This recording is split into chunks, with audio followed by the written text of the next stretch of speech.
کہ بخاری مسلم میں ایک حدیث ہے جس کو پڑھ کے انسان بار بار سوچنے پہ مجبور ہو جاتا ہے کہ اس طرح بھی ہوتا ہے۔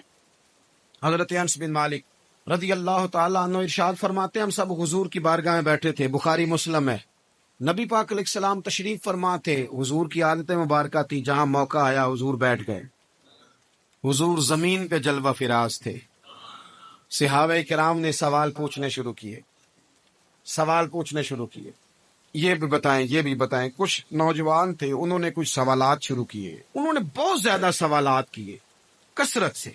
تو حضرت انس بن مالک رضی اللہ تعالیٰ عنہ فرماتے ہیں بہت سوالات، جب زیادہ سوال ہو گئے نا اللہ کے رسول صلی اللہ علیہ وسلم اٹھ کے نا ممبر پہ بیٹھ گئے، فرمایا پوچھو جو تمہارا جی چاہتا ہے میں بتاؤں گا، پوچھو، کرو سوال کرو۔ ایک شخص نے اٹھ کے عرض کی یا رسول اللہ میرا باپ کون ہے؟ فرمایا حذیفہ۔ دو لوگ اور اٹھے، یا رسول اللہ ہمیں لوگ تانے دیتے ہمارا باپ۔ فرمایا تمہارا باپ وہی ہے جس کی طرف تم منسوب ہو، اسی باپ کی جائز اولاد ہو۔ ایک بندہ اور اٹھا، اس کا لہجہ بھی کچھ اس طرح کا تھا، کہنے لگا حضور میں جنت میں جاؤں گا کہ جہنم میں؟ کئی دفعہ نا چیزیں راز میں رہیں تو وہ ٹھیک رہتی ہے، لیکن جن کو راز کھولنے کا شوق ہو ان کے اپنے بھی کھل جایا کرتے، ان کے کھل جاتے ہیں، پھر وہ تکلیف میں آتے ہیں۔ یاد رکھیں حضور میں جنت میں جاؤں گا کہ جہنم میں؟ حضرت انس بن مالک کہتے ہیں کریم بولے، مور لگنے لگی، ہم کانپنے لگے۔ حضور نے فرمایا تو جہنم میں جائے گا، دوزخی ہے تو۔ بس جب وہ سناٹا چھا گیا، اب ڈر تھا کہ کچھ اور باتیں نہ، یہ کثرت سوالات کی وجہ سے حضور ناراض ہو گئے۔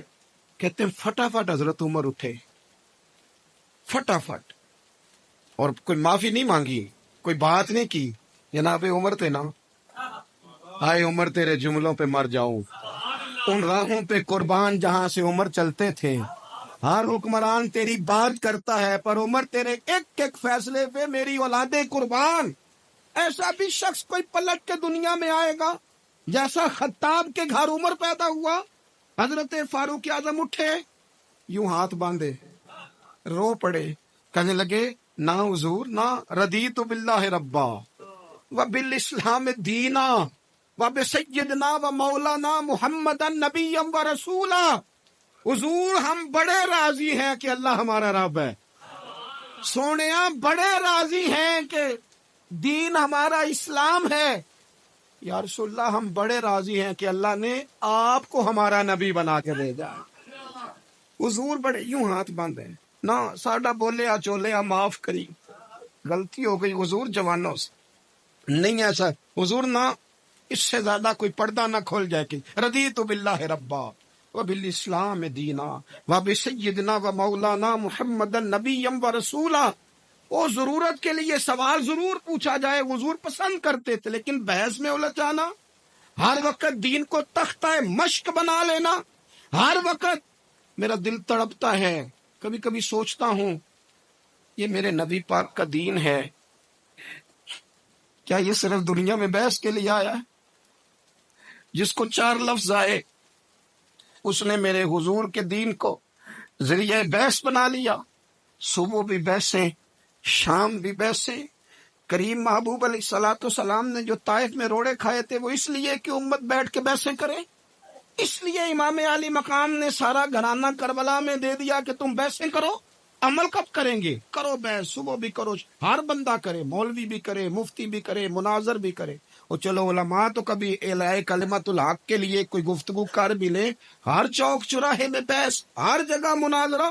خدا را بلا ضرورت تو چھوڑ دیں، بلا وجہ تو چھوڑ دیں، کبھی تو مان کر چلنے کا مزاج بنا لیں، کبھی تو قبول کر لیں۔ یا رسول اللہ رضیت باللہ ربا وبالاسلام دینا وبسیدنا ومولانا محمد نبی و رسولا۔ حضور بڑے راضی ہیں کہ اللہ ہمارا رب ہے، اسلام ہمارا دین ہے، آپ ہمارے نبی ہیں۔ حضور ہم بڑے ہی راضی ہیں، ہم پر کرم نوازی ہو جائے۔ تو حضور نے فرمایا عمر بیٹھ جا، اللہ تیرے اوپر رحم فرمائے، عمر بیٹھ جانا، رب تیرے اوپر رحم فرمائے۔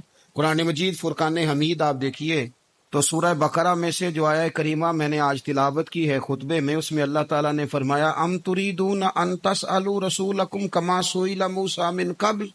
کیا تم میرے نبی پاک علیہ السلام سے بھی اسی طرح ہی سوال کرنا چاہتے ہو جس طرح حضرت موسیٰ کی قوم نے ان سے کیے تھے؟ جس طرح پہلے حضرت موسیٰ علیہ السلام سے سوال کیا گیا تھا، تم بھی میرے رسول سے اسی طرح سوال کرنے کا ارادہ رکھتے؟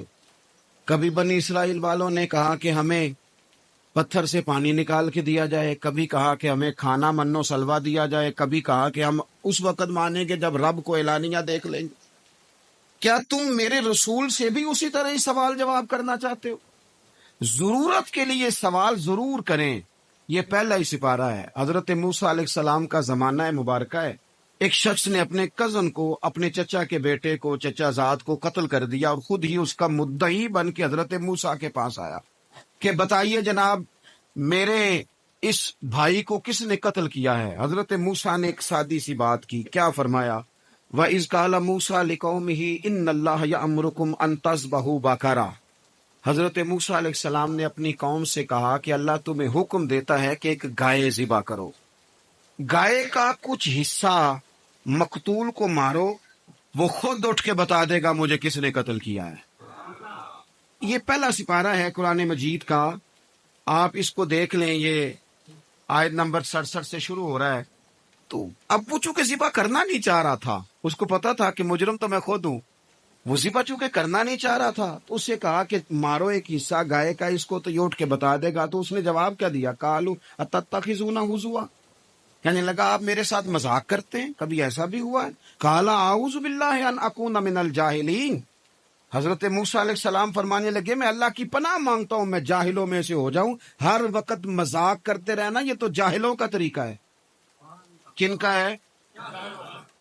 حضرت موسیٰ نے کہا ہے، قرآن پاک ہے، ہر وقت مذاق کرتے رہنا۔ خوش طبعی اور چیز ہے، مسکراتے رہنا، لیکن کسی کا مذاق ہر وقت اڑاتے رہنا کن کا طریقہ ہے؟ جاہلوں کا۔ جب کہا نہیں ذبح کرنی ہے تو اب ذرا دیکھیے، کرنا نہیں نہ چاہ رہے، قالوا ادع لنا ربک، تو اتنی مشکل کا شکار نہ ہوتے۔ انہوں نے سوال اتنے کیے کہ چارہ نہیں ہے اب ان کے لیے، چارہ نہیں ہے اب ان کے لیے کہ یہ ادھر ادھر جا سکے، مجبوری بن گئی، یہی گائے خریدنی ہے، یہی لے جانی ہے۔ اب اتنا سارا مال جمع کر کے وہ گائے خریدی، ذبح کی، تو مقتول کو جب اس کا ایک حصہ مارا تو اس نے اٹھ کے کہہ دیا یہ جو مدعی بنا ہوا ہے نا، یہی تو میرا قاتل ہے، یہی تو میرا قاتل ہے، یہی تو ہے، اس نے یہ سارا کام کیا ہے۔